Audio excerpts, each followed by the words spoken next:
শুভরাত্রি সবাইকে। তো এখন বাজে কটা জানো? এই দেখো পুরো 11টা বাজতে যায়। তো আমার আজকে ভাই এসেছে, মাংস এনেছে আর দই এনেছে।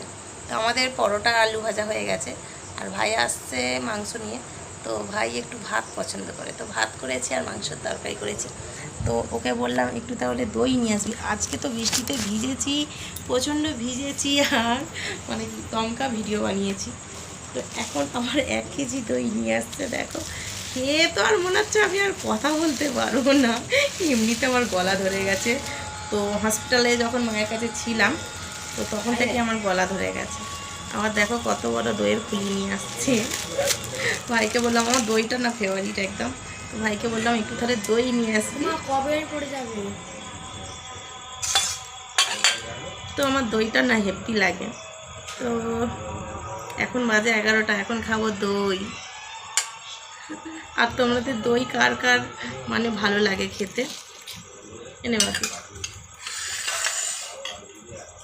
আমার তো ভীষণ ভীষণ দইটা ফেভারিট। ওইটাতেই চলো। হেভি লাগছে কিন্তু। আর দইটা বলছে মিষ্টি দই না টক দই, আমি বলি মিষ্টি দই নিয়ে কি আছে।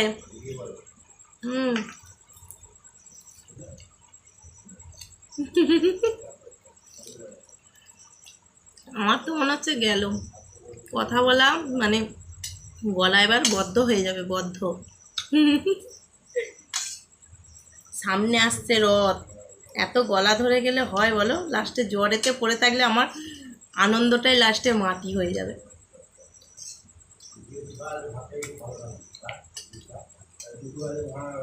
এত ভিজেছি, আবার তার উপরে দই খাচ্ছি।